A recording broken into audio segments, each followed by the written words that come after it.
الحمدللہ رب العالمین والصلاة والسلام علی محمد الامین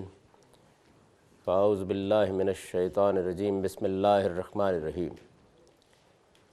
خواتین و حضرات، یہ سورہ بقرہ کی آیت 249 ہے جس سے ہم درس کی ابتدا کر رہے ہیں۔ اس سے پہلے بنی اسرائیل کی تاریخ کا ایک غیر معمولی واقعہ زیر بحث رہا ہے، جس میں گویا مسلمانوں کو یہ بتایا گیا ہے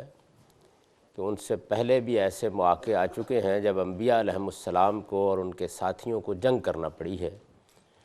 اور اس میں اللہ تعالیٰ کا جو قانون کار فرما رہا ہے یقیناً وہی قانون تمہارے معاملے میں بھی کار فرما ہوگا، اس لیے اس آئینے میں تم بڑی حد تک اپنے حالات بھی دیکھ سکتے ہو۔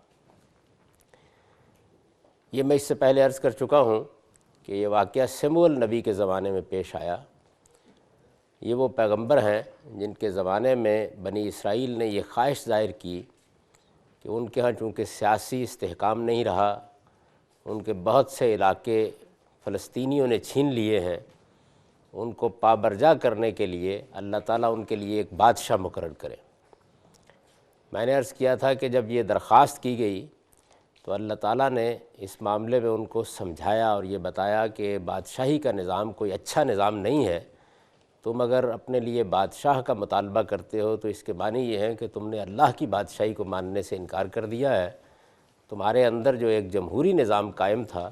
اسی کے مطابق اگر تم معاملات کرو تو یہ تمہارے لیے باعث عزت بھی ہوں گے اور تمہاری آئندہ نسلوں کے لیے بھی باعث عزت ہوں گے۔ میں نے آپ کو تورات کا وہ سارا اقتباس پڑھ کر سنایا تھا جس میں اللہ تعالیٰ نے یہ تبصرہ کیا ہے اس کے اوپر، اور اس کے باوجود جب بنی اسرائیل اس کے لیے راضی نہیں ہوئے تو پھر یہ فیصلہ فرمایا کہ اگر تم خود ہی چاہتے ہو کہ اپنے آپ کو اس طرح ذلیل اور رسوا کرو تو پھر ہم بادشاہ مقرر کیے دیتے ہیں۔ یہ چونکہ اللہ تعالیٰ کی ایک منتخب قوم رہی ہے اور اس کو اللہ تعالیٰ نے ایک بڑی ذمہ داری کے لیے منتخب کیا تھا، قرآن مجید کی سورہ بقرہ میں خاص طور پر اس ذمہ داری کے حوالے سے طویل مباحث گزر چکے ہیں، تو اس وجہ سے جب انہوں نے بادشاہ کا مطالبہ کیا تو اللہ ہی کی طرف سے پھر بادشاہ کا تقرر کیا گیا۔ یہ تقرر اللہ کے اس زمانے کے پیغمبر کی وساطت سے ہوا، یعنی سموئیل نبی نے طالوت کا انتخاب کیا اور پھر اس کے بعد طالوت ان کو لے کر نکلے۔ اب یہ واقعہ یہاں تک پہنچ چکا ہے تو ارشاد فرمایا فَلَمَّا فَصَلَ طَالُوتُ بِالْجُنُودِ، یعنی بنی اسرائیل کی حکومت جب طالوت نے سنبھال لی تو پھر وہ فوجیں لے کر نکلے، یعنی اب جو اصل معرکہ برپا ہونا تھا اس کے برپا ہونے کی ابتدا ہوئی۔ یہ کہاں برپا ہوا؟ موجودہ زمانے کے لحاظ سے تو شاید اس مقام کو متعین کرنا مشکل ہو، لیکن جو قدیم روایات ہیں اور جن کا ذکر سموئیل کی کتاب میں آیا ہے اس سے یہ معلوم ہوتا ہے کہ اس وقت جہاں پہ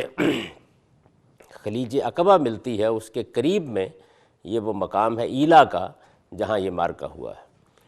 اس موقع کے اوپر یہ دیکھنے کے لیے کہ جن لوگوں کو میں لے کر نکل رہا ہوں اور جن کے ذریعے سے یہ جنگ کرنا پیش نظر ہے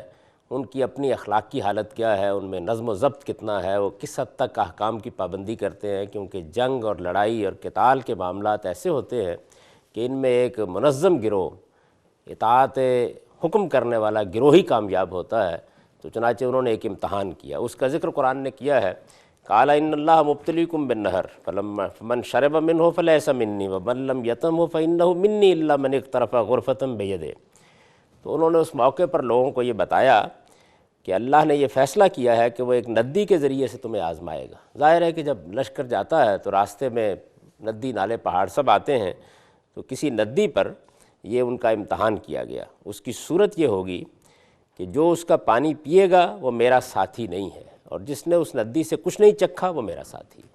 یعنی گویا انہوں نے یہ بتا دیا کہ میں اب ان لوگوں کو اس میدان میں لے کے نکلوں گا کہ جب وہ ندی آئے گی اس سے پہلے ظاہر ہے لوگ ایک بڑا سفر کر چکے ہوں گے، وہاں ہر ایک کو پیاس لگی ہوگی، تو اس پیاس کی کیفیت میں بھی جو لوگ اپنے اوپر ضبط کریں گے اور صبر کے ساتھ جس شخص کو ان کا ذمہ دار مقرر کیا گیا اس کے حکم کی پیروی کریں گے، انہی کو وہ کہتے ہیں کہ میں اپنا ساتھی سمجھوں گا۔ یعنی یہاں یہ مراد نہیں ہے کہ باقیوں کو الگ کر دیا جائے گا، بلکہ ان کی بات کا مطلب یہ ہے جیسے کہ آگے کی آیات سے واضح ہوتا ہے کہ میں انہی پر اعتماد بھی کروں گا، انہی کو ذمہ داری بھی دوں گا اور انہی کی قوت کا لحاظ کر کے جنگ کا فیصلہ بھی کروں گا۔ یہ ساری صورت پھر اسی بنیاد پر ہوگی۔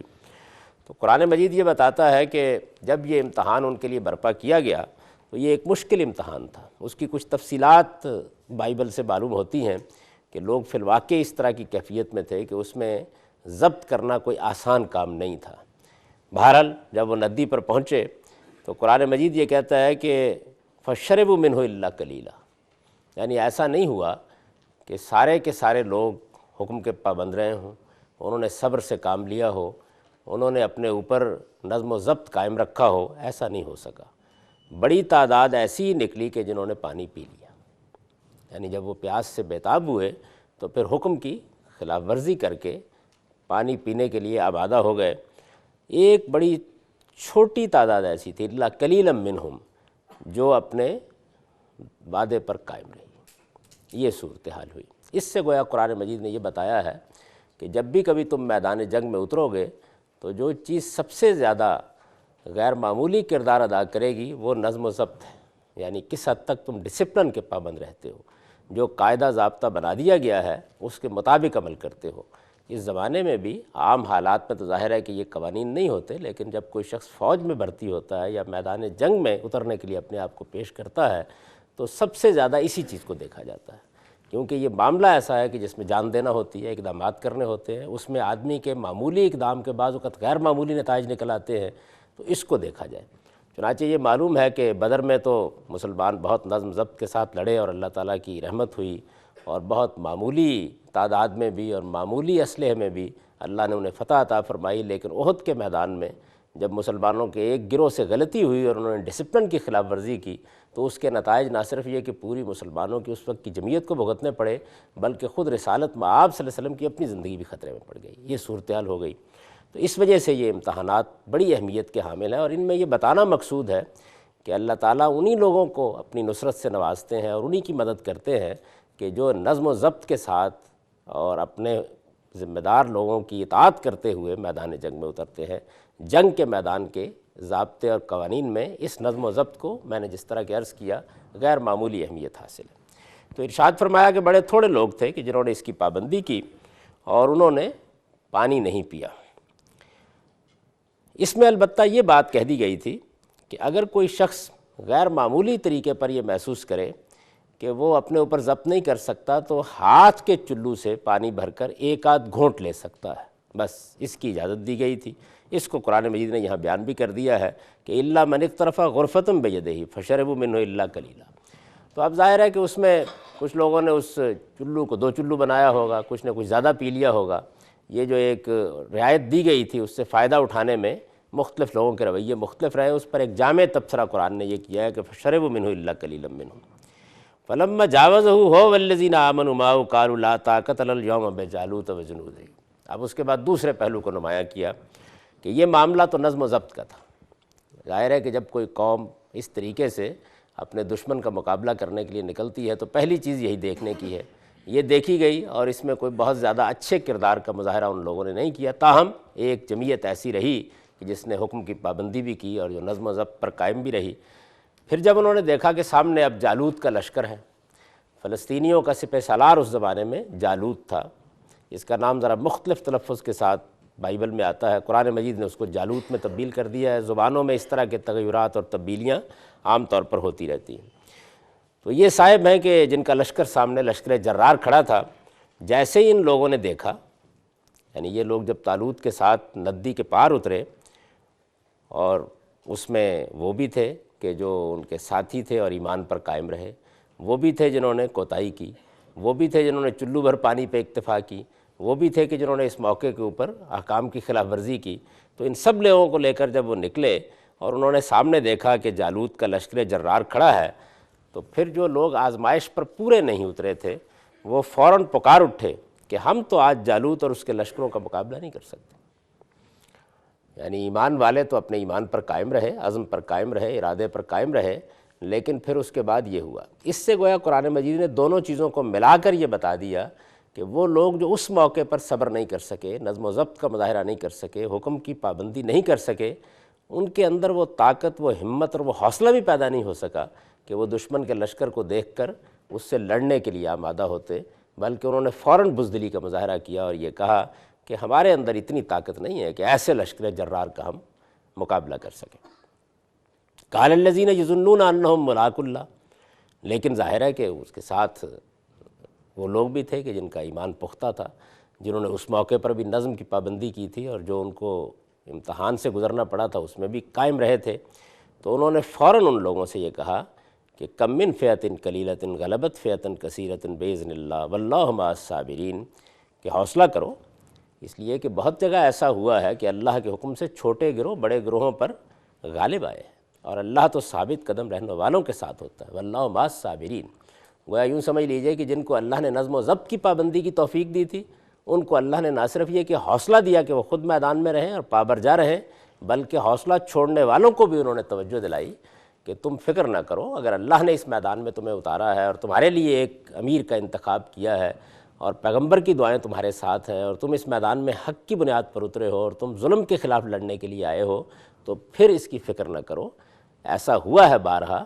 کہ مادی طاقت کے لحاظ سے کمزوری تھی، لیکن اللہ نے اس میں اپنی نصرت شامل کی، اور اس کے بعد چھوٹے چھوٹے گروہ بھی بڑے گروہوں پر غلبہ پانے میں کامیاب ہو گئے، اس لیے حوصلہ نہ چھوڑو۔ گویا انہوں نے ان کی ہمت بندھائی۔ اس طریقے سے اگر آپ دیکھیے تو بڑی خوبی کے ساتھ قرآن مجید نے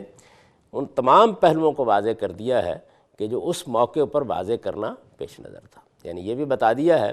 کہ جب بھی اس طرح کی کسی گروہ کو میدان میں لے کے نکلا جاتا ہے تو اس میں جہاں مادی اسلحہ اور مادی قوت اور تعداد کی اہمیت ہوتی ہے، اس سے کہیں زیادہ اہمیت اس کی ہوتی ہے کہ ان کے اندر تقوی کی نوعیت کیا ہے، حدود آشنائی کا کیا معاملہ ہے، نظم و ضبط کا کیا معاملہ ہے، حوصلہ کتنا ہے، ہمت کتنی ہے، خدا پر اعتماد کتنا ہے، یہ ساری چیزیں بھی اس کے ساتھ بڑی غیر معمولی اہمیت کی حامل ہوتی ہیں۔ اور یہ بھی بتا دیا کہ جن لوگوں کے اندر کوئی ایک کمزوری آتی ہے تو بعض اوقات وہ کمزوری معمولی محسوس ہوتی ہے۔ یعنی کہنے کو ایک آدمی کہہ سکتا ہے کہ پیاس لگی ہوئی تھی، اس میں اگر لوگوں نے پانی پی لیا تو کیا ہوا، لیکن یہ کمزوری در حقیقت بہت سی دوسری کمزوریوں کو اپنے جلوں میں لیے ہوئے ہوتی ہے۔ یعنی وہ محض اس کا ایک اظہار ہوتا ہے، ورنہ دل کے اندر، دماغ کے اندر وہ کمزوری در آئی ہوتی ہے کہ جو پورے کے پورے وجود کا احاطہ کر لیتی ہے، اور پھر اس کا ظہور کسی ایک شکل میں ہو جاتا ہے۔ تو ان کے معاملے میں بالکل یہی صورت ہوئی۔ بہرحال جن لوگوں کو اللہ نے یہ توفیق دی کہ وہ نظم کے بھی پابند رہے، انہوں نے حکم کی بھی پیروی کی، اور اس کے بعد اتنے بڑے لشکر کو دیکھ کر بھی انہوں نے نہ صرف یہ کہ اپنا حوصلہ برقرار رکھا، بلکہ ان کو کہا، اور اس کی وجہ قرآن مجید نے یہ بتائی ہے، قال الذین یظنون انہم ملاقو اللہ۔ یعنی یہ توفیق اللہ نے کن کو دی؟ یہ توفیق اللہ نے ان کو دی جو اس سے ملاقات کی توقع رکھتے تھے۔ یعنی یہ بات جو ہے بنیادی بات، اس کو بھی نمایاں کر دیا کہ اگر آخرت پر سچا ایمان ہے، خدا کے ساتھ ملاقات پر سچا ایمان ہے، اور آدمی یہ جانتا ہے کہ یہ دنیا کی زندگی ایک عارضی زندگی ہے اور مجھے بہرحال ایک دن اپنے پروردگار کے سامنے جانا ہے، تو پھر اس کے اندر وہ عزم، وہ حوصلہ پیدا ہو جاتا ہے جو ان خدا کے بندوں کے اندر پیدا ہوا۔ تو اس کو خاص طور پر نمایاں کر دیا ہے کہ اس موقع کے اوپر بھی سچے ایمان کے حاملین ہی اپنے موقف پر قائم رہے، اور اللہ تعالیٰ نے یہ کہنے کی توفیق بھی انہی لوگوں کو دی جو اللہ سے ملاقات کی توقع رکھتے تھے کہ تم حوصلہ رکھو، اللہ تعالیٰ تمہاری مدد کرے گا۔ وَلَمَّا بَرَزُوا لِجَالُوتَ وَجُنُودِهِ قَالُوا رَبَّنَا أَفْرِغْ عَلَيْنَا صَبْرًا وَثَبِّتْ أَقْدَامَنَا وَانصُرْنَا عَلَى الْقَوْمِ الْكَافِرِينَ۔ تو اب یہ فرمایا کہ پھر اس کے بعد بہرحال دونوں لشکر سفارہ ہو گئے، اور یہ جو سچے ایمان والے تھے یہ جب سامنے گئے، جن کو اللہ نے ایمان بھی دیا تھا، عزم بھی دیا تھا، حوصلہ بھی دیا تھا، اور جن کا آخرت پر بھی پختہ یقین تھا، جب ان کا سامنا جالوت اور اس کی فوجوں سے ہوا تو انہوں نے اس موقع کے اوپر حوصلہ ہارنے کی بجائے اور ہمت چھوڑنے کی بجائے اپنے ہاتھ دعا کے لیے اٹھا دیے، اور دعا یہ کی کہ ربنا افرغ علینا صبرا، پروردگار ہم پر صبر کا فیضان فرما۔ عربی زبان کے یہ الفاظ بڑے خوبصورت الفاظ ہیں، گویا صبر کی توفیق تیرے ہی طرف سے آئے گی، تیری طرف سے یہ فیضان ہوگا کہ ہم ثابت قدم رہے، تو اس کے بعد ہی ہم ثابت قدم رہیں گے، تو اس صبر کا، اس استقامت کا، اس ہمت کا ہم پر فیضان فرما۔ افرغ علینا صبرا وثبت اقدامنا، اور ہمارے پاؤں جما دے، وانصرنا علی القوم الکافرین، اور ان منکروں پر ہمیں غلبہ عطا فرما۔ یعنی یہ وہ لوگ ہیں کہ جنہوں نے نہ صرف یہ کہ پیغمبروں کا انکار کیا ہے، بلکہ ظلم اور عدوان کو اپنا طریقہ بنا لیا ہے، اور ہمارے علاقے انہوں نے ظلم کر کے چھینے ہیں، اور ہمارے لوگوں پر انہوں نے ستم توڑے ہیں۔ ہم ان ظالموں کا مقابلہ کرنے کے لیے میدان میں آئے ہیں، تو ہمارے اوپر اپنا خاص کرم فرما، ہمارے اوپر صبر کا فیضان فرما، ہمارے پاؤں جما دے، اور ہمیں ان کے خلاف مدد کر کے غلبہ عطا فرما۔ فَحَزَمُهُمْ بِإِذْنِ اللَّهِ۔ تو یہ پھر اس کے بعد قرآن نے بیان کیا ہے کہ اللہ تعالیٰ کا یہ بڑا کرم ہوا کہ اللہ کے اذن سے انہوں نے اس گروہ کو شکست دے دی۔ یعنی اگرچہ وہ ایک بڑا لشکر جرار تھا اور آسان نہیں نظر آتا تھا کہ اس کو شکست ہو جائے گی، لیکن جب یہ میدان میں نکلے تو قرآن نے فرمایا بِإِذْنِ اللہ، اللہ کے اذن سے، یعنی جب انہوں نے اللہ پہ بھروسہ کیا اور جو طاقت ان کے پاس تھی وہ فراہم کر دی اور پھر اللہ کے سامنے دست بدعا ہوئے تو اللہ کی نصرت آئی اور اتنی توفیق ان کو ہوئی کہ وہ اپنی ساری قوت کے ساتھ لڑے اور اللہ ان کو فتح و نصرت سے نوازے۔ چنانچہ ایسا ہی ہوا اور یہ فتح ان کو حاصل ہو گئی۔ اس میں ظاہر ہے کہ یہ بات بھی واضح کر دی گئی ہے کہ اسباب اور وسائل تو لازماً اختیار کیے جائیں گے، اللہ کا قانون یہی ہے۔ اسباب و وسائل کو نظر انداز کر کے اگر یہ توقع کی جائے کہ اللہ کی نصرت آئے گی تو ایسا نہیں ہو سکتا، کیونکہ یہ اللہ کے اپنے قانون کی خلاف ورزی ہے۔ تو جو اسباب و وسائل ضروری ہیں اور جو آپ کو میسر ہو سکتے ہیں وہ آپ میسر کریں، لیکن یہ بات ہمیشہ ذہن میں رکھیں کہ فتح اصل میں اللہ ہی کے حکم سے ہوتی ہے، یعنی اسباب و وسائل اس میں کردار ادا کرتے ہیں،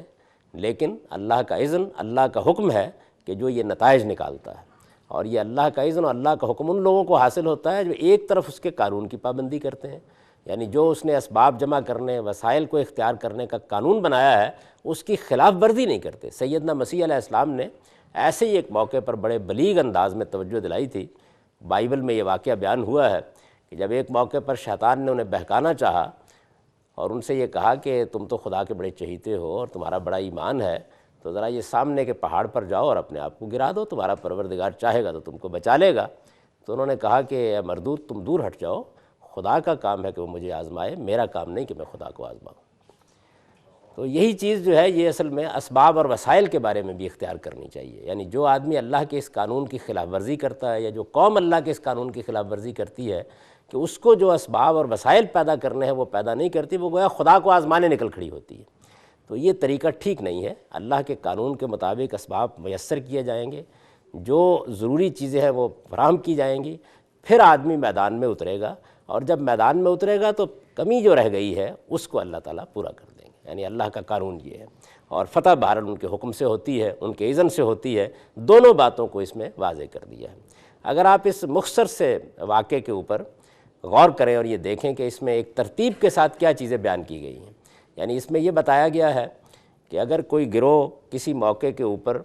ظلم اور عدوان کے خلاف لڑنے کے لیے میدان میں نکلتا ہے یا اپنی مدافعت کے لیے لڑنے کے لیے میدان میں نکلتا ہے، تو سب سے پہلی چیز یہ ہے کہ وہ اپنے اندر ایک اجتماعی نظم قائم کرے، ایک باقاعدہ حکومت اور اقتدار اپنے اندر قائم کرے، کیونکہ اس کے بغیر اگر میدان میں اتر کر تلوار اٹھائی جائے گی تو یہ فساد بن جائے گی۔ چنانچہ یہ دیکھیے کہ اس میں ایسا نہیں کیا گیا کہ ایک بھیڑ کی بھیڑ پیغمبر کے ساتھ نکل کھڑی ہوئی ہو اور انہوں نے تلواریں اٹھا لی ہوں اور پھر اللہ کی نصرت آ گئی ہو۔ پہلے ان کے ہاں یہ فیصلہ کیا گیا کہ ان کا نظم حکومت کس کے پاس ہوگا۔ چنانچہ اللہ تعالیٰ کی طرف سے ایک حکمران کا باقاعدہ تقرر کیا گیا جس نے اس نظم کو سنبھالا، درحال ہے کہ اللہ کا پیغمبر بھی موجود تھا، لیکن ایک باقاعدہ حکومت قائم کر کے نظم و اقتدار ایک شخص کے ہاتھ میں دیا گیا۔ پھر اس کے بعد یہ دیکھا گیا کہ یہ لوگ اس نظم کی کس حد تک پابندی کرتے ہیں، یعنی یہ بات کہ اگر یہ بے نظم گروہ کے طور پر اور ایک غیر منظم بھیڑ کی حیثیت سے نکل کھڑے ہوئے تو نہ صرف یہ کہ اپنے آپ کو نقصان پہنچائیں گے بلکہ دنیا میں جہاد کی بجائے فساد کے علمبردار بن جائیں گے۔ جب نظم قائم ہوا تو پھر ان کا امتحان کر کے دیکھا گیا کہ ان کے اندر ڈسپلن کی پابندی کرنے کی کیسی کچھ صلاحیت پیدا ہو گئی ہے، اس کا بھی اندازہ کر لیا گیا۔ پھر یہ بتایا گیا کہ آدمی کا عزم، آدمی کا حوصلہ کس چیز پر مبنی ہوتا ہے، اور مسلمانوں کو یہ تعلیم دی گئی کہ اسباب و وسائل کے بعد جو چیز ان کو حوصلہ، ہمت اور عزم عطا کرتی ہے وہ اصل میں اللہ تعالیٰ کے ساتھ ملاقات کی توقع ہے، کیونکہ وہ اس پر ایمان رکھتے ہیں کہ ایک دن وہ اپنے پروردگار کے حضور میں حاضر ہوں گے، اور جب وہ حاضر ہوں گے تو ان کو ان کے تمام اعمال کا بالکل ٹھیک ٹھیک صلہ مل جائے گا، اور اصلی دنیا وہی ہے جو ان کے پروردگار نے آگے ان کے لیے تیار کر رکھی ہوئی ہے، وہ اسی جنت کے طلبگار ہیں اور اس کے لیے میدان میں اتر رہے ہیں۔ یہ ایمان جن لوگوں کے اندر ہوتا ہے وہ پھر اسباب و وسائل تو یقیناً جمع کرتے ہیں، لیکن خیال یہی رکھتے ہیں کہ اللہ کی مدد ہوگی، اس کی توفیق ہوگی تو اس سے ہمیں فتح حاصل ہوگی۔ چنانچہ یہی چیز یہاں بھی فیصلہ کن ہوئی۔ اس کے بعد یہ بتایا ہے کہ پروردگار نے جن لوگوں کو یہ توفیق دی کہ وہ اس طریقے سے میدان میں اتر کر مقابلہ کرے اور پھر اس کے بعد اپنے رب کے اوپر بھروسہ کرتے ہوئے جنگ کے لیے اپنے آپ کو پیش کر دیں، انہوں نے بھی آخری وقت میں اپنے پروردگار سے جو دعا کی وہ یہ تھی کہ وہ یہ بات سمجھتے تھے بہت اچھی طرح کہ ان کا عزم، ان کا حوصلہ اسی وقت نتیجہ خیز ہوگا جب اللہ کی طرف سے یہ عنایتیں اور اللہ کی طرف سے یہ کرم ہوگا، اور اس میں جن چیزوں کو انہوں نے چاہا ہے وہ دیکھیے کیا چیزیں ہیں، انہوں نے صبر کے فیضان کی دعا کی ہے، انہوں نے ثابت قدمی کی دعا کی ہے، اور پھر اس کے بعد یہ کہا ہے کہ پروردگار ہماری نصرت فرما، ہماری مدد فرما۔ یعنی اگر ہم صبر و استقامت کے ساتھ اپنے موقف پر جمے رہیں گے، جان دینے کے لیے تیار ہو جائیں گے، اپنی طرف سے کوئی کمزوری نہیں دکھائیں گے، ہمارے قدم جمے رہیں گے، ہم پابر جا رہیں گے، تب اللہ کی نصرت کی توقع کی جا سکتی ہے۔ اسی چیز کو آپ آگے کی سورہ آل عمران میں، جس میں جنگ احد کے حالات پر تبصرہ کیا گیا، دیکھیں گے کہ وہاں جب لوگوں نے یہ کہا کہ اللہ کی مدد کیوں نہیں آئی، تو اس کا جواب یہ دیا گیا ہے کہ اللہ کی مدد کی دو لازمی شرائط تھیں، یعنی اسباب اور وسائل کے بعد دو لازمی شرائط تھیں، اور وہ شرطیں کیا تھیں؟ ان تتقوا و تصبروا، اگر تم حدود کے پابند رہتے اور صبر سے کام لیتے تب اللہ کی مدد آتی۔ تو یہاں بھی اسی پہلو کو واضح کیا گیا ہے کہ جب تک ان کے اندر یہ صفات پیدا نہیں ہوئی، اللہ نے بھی ان کی مدد نہیں کی، اور جب یہ پیدا ہو گئیں اور انہوں نے حزم و احتیاط کے ساتھ میدان میں قدم رکھا اور عزم اور حوصلے کے ساتھ مقابلہ کرنے کے لیے نکل کھڑے ہوئے، تو اللہ نے ان کی مدد فرمائی اور اللہ کا کرم ان پر ہوا۔ وَقَتَلَ داؤد جالوت، اور اس میں سب سے بڑا جو معاملہ ہوا وہ یہ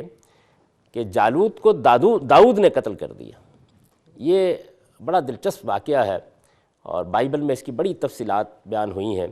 اس میں یہ بیان کیا گیا ہے کہ سیدنا داؤد اس موقع پر بس ایک نوجوان چرواہے تھے، یعنی طالوت کی قیادت میں جب یہ لشکر نکلا ہے، اور یہ کہیں قریب ہی اپنی بکریاں چرا رہے تھے، اس لشکر میں بھی شامل نہیں تھے۔ جالوت جب اس زمانے کی روایت کے مطابق میدان میں نکلا اور اس نے لوگوں کو دعوت مبارزت دی، اس نے کہا کہ کون میرے ساتھ لڑنے کے لیے آتا ہے، تو وہ بالکل آہن پوش تھا اور بڑا غیر معمولی حیثیت کا حامل تھا، کوئی نکل نہیں رہا تھا اس کا مقابلہ کرنے کے لیے۔ تو انہوں نے آ کے ساؤل سے، یا طالوت جن کا نام قرآن میں آیا ہے، یہ اجازت چاہی،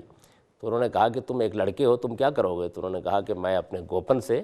شیروں کے سر پھوڑ دیتا ہوں، مجھے آپ اجازت دیں۔ اور پھر اس کے بعد یہ بیان کیا گیا ہے کہ جیسے ہی انہوں نے اس گوپن کو لہرا کر مارا ہے، تو معلوم ہوا کہ اس کے خود کے اندر سے اس کا بھیجا بالکل اڑ گیا، اور وہ بڑا سپہ سالار بھی ختم ہو گیا۔ یہ آنکھوں کا تارا بن گئے۔ اس کے بعد ظاہر ہے کہ پورے لوگوں نے انہیں اپنے ہاتھوں پر اٹھا لیا، اسی سے ان کے لیے پھر بادشاہی کا راستہ کھلا ہے۔ قرآن مجید نے آگے اس کی تفصیلات بیان کی ہیں، اور یہی معاملہ بائبل میں بھی بڑی تفصیل کے ساتھ بیان ہوا ہے۔ وَقَتَلَ داؤد جالوت، تو جالوت کو داؤد نے قتل کر دیا، اور پھر اس کے بعد جیسے کہ میں نے آپ سے عرض کیا، ظاہر ہے کہ ایک بڑی غیر معمولی حیثیت ان کو حاصل ہو گئی، ہر شخص کی نگاہیں ان پر مرکوز ہو گئیں۔ تب پروردگار یہ کہتے ہیں کہ وَآتَاهُ اللَّهُ الْمُلْكَ وَالْحِكْمَةَ، اللہ نے اسے بادشاہی دی اور حکمت عطا فرمائی۔ یہ جو دونوں چیزیں لازم و ملزوم ہیں، یعنی اگر کسی کو حکومت ملتی ہے، اقتدار حاصل ہوتا ہے، اور اس کے ساتھ حکمت اور دانائی حاصل نہیں ہوتی، تو گویا یہی اقتدار صاحب نظرہ نشہ قوت ہے خطرناک کی صورت اختیار کر لیتا ہے۔ لیکن اگر اس کے ساتھ حکمت ہے، اس کے ساتھ دانائی ہے، اس کے ساتھ فیصلہ کرنے کی صلاحیت ہے، تو یہی چیز اللہ تعالیٰ کی رحمت بن جاتی ہے۔ تو ارشاد فرمایا کہ اللہ نے اسے بادشاہی دی، حکمت عطا فرمائی، وَعَلَّمَهُ مِمَّا يَشَاءُ، اور اسے اس علم میں سے سکھایا جو اللہ چاہتا ہے کہ اپنے اس طرح کے بندوں کو سکھائے۔ یعنی اللہ تعالیٰ کا جو علم دینے کا قانون ہے، اس کی طرف اشارہ کر دیا ہے کہ اللہ کا علم انہی کو ملتا ہے جو اپنے اندر یہ صلاحیت پیدا کر لیتے ہیں کہ وہ اس علم کے حامل بنیں گے۔ وہ ایک مشہور واقعہ ہے کہ جب امام شافعی نے اپنے استاد وکی سے یہ کہا کہ میرا کچھ حافظہ ٹھیک نہیں ہے، اور میں محسوس کرتا ہوں کہ جو چیزیں مجھے اخذ کرنا ہوتی ہیں ان میں بھی اب دقت ہوتی ہے، اس کو بیان کرتا ہوں کہ بڑے اچھے اشعار ہیں کہ شکوت الی وکی سوء حفظی فاوصانی الی ترک الباسی، کہ میں نے اپنے استاد وکی سے جا کر یہ درخواست کی کہ مجھے کچھ حافظے میں مسئلہ پیش آ رہا ہے اور علم کی طرف بھی ویسا معاملہ نہیں ہے، تو انہوں نے مجھے کہا کہ گناہ کرنا چھوڑ دو۔